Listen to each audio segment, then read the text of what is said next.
Bismillahirrahmanirrahim. Ila hadratin Nabiyil Mustafa Muhammadin sallallahu alaihi wasallam wa alihi washabihi ajmain. Lahumul Fatihah. A'udzu billahi minasyaitonir rajim.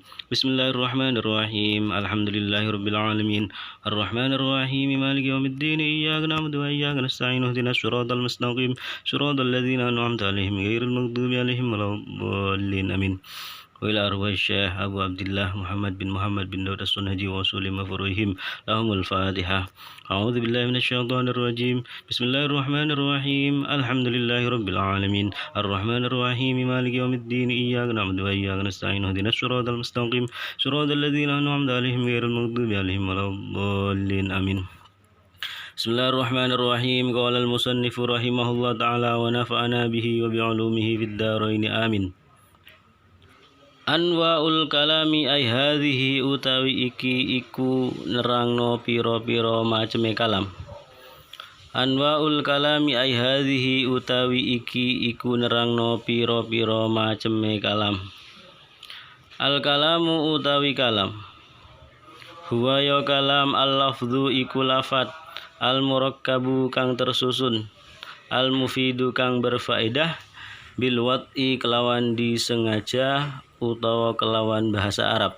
Al kalamu utawi kalam huwa ya kalam al lafdhu iku lafat al murakkabu kang tersusun al mufidu kang berfaedah bil wat'i kelawan disengaja utawa kelawan bahasa Arab. Bismillahirrahmanirrahim. Sebelum masuk ke pembahasan kalam, alangkah baiknya untuk mempermudah pemahaman, saya jelaskan dulu tentang apa saja yang bisa menyusun sebuah kalam. Yang bisa menyusun sebuah kalam ada 3 kalimat, yakni 1 kalimat isim atau kata benda, 2 kalimat fiil atau kata kerja, yang ketiga kalimat huruf atau kata sambung. Maksudnya adalah yang bisa menyusun kalam adalah kalimat. Adapun kalimat sendiri itu dibagi 3, yaitu kalimat isim, kalimat fiil, dan juga yang terakhir yaitu kalimat huruf. Oke, langsung saja ke pembahasan. Kitab ini dibuka dengan pembahasan kalam, yang mana di sini dijelaskan bahwasanya kalam adalah lafadz, murakkab, mufid, dan bil wat'i. Berarti sesuatu bisa disebut kalam ketika sudah memenuhi 4 syarat ini. Yang pertama harus lafadz. Lafadz adalah suara yang terkandung di dalamnya sebagian huruf-huruf hijaiyah. Jadi syarat sesuatu yang menyusun sebuah kalam harus merupakan lafadz.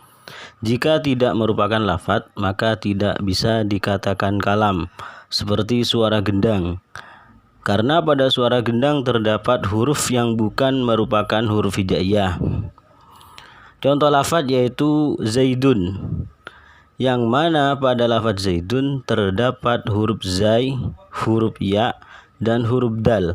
Yang ketiganya ini merupakan sebagian dari huruf-huruf hijaiyah.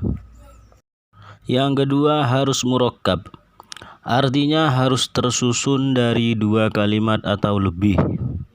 Susunannya bisa dari 2 kalimat isim, bisa juga dari fiil dan isim. Contoh murakkab dengan 2 kalimat isim yaitu seperti contoh lafadz Zaidun qaimun. Lafadz Zaidun kalimat isim, lafadz qaimun juga kalimat isim. Sedangkan contoh murakkab dengan kalimat fiil dan kalimat isim yaitu lafadz qoma Zaidun, qoma kalimat fiil, Zaidun kalimat isim.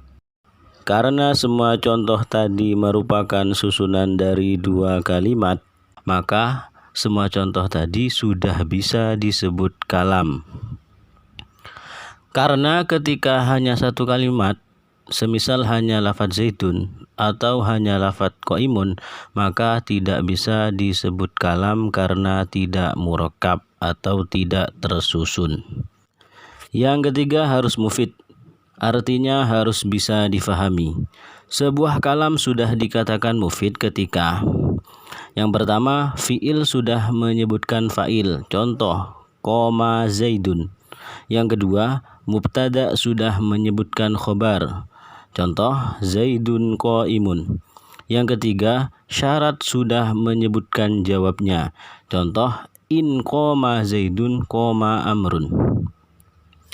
Sebagai pembanding, saya contohkan yang tidak mufid, yaitu in qoma Zaidun, yang artinya jika Zaid berdiri. Contoh ini belum dikatakan mufid karena ada syarat, yaitu lafadz in qoma Zaidun, dan belum ada jawabnya. Harusnya ada jawab semisal contoh qoma Amrun. Jadi kalau dibaca secara lengkap, in qoma Zaidun qoma Amrun, yang artinya jika Zaid berdiri maka Amr juga berdiri. Maka contoh ini sudah dikatakan mufid. Yang keempat, harus bil wad'i. Dalam hal ini ulama berbeda pendapat. Sebagian ulama menafsiri bil wad'i dengan bil qasdi, artinya harus dengan disengaja. Maka apabila ada ucapan yang sudah kalam akan tetapi diucapkan dalam keadaan tidak sengaja atau tidak sadarkan diri, maka tidak bisa disebut kalam. Seperti ucapan atau perkataan orang yang tidur. Dia berkata Zaidun qaimun. Walaupun perkataan ini sudah memenuhi 3 syarat sebelumnya, akan tetapi karena diucapkan dengan tidak disengaja, maka tidak bisa disebut kalam. Sebagian ulama yang lain menafsiri bil wad'i dengan bil wad'i al-arabi, artinya harus berbahasa Arab.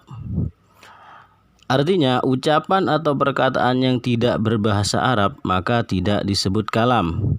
Contohnya bahasa Indonesia, semisal saya sudah makan. Meskipun ucapan ini bisa difahami, tetapi karena bukan bahasa Arab, maka tidak bisa disebut dengan kalam. Mungkin sampai di sini dulu, semoga bermanfaat.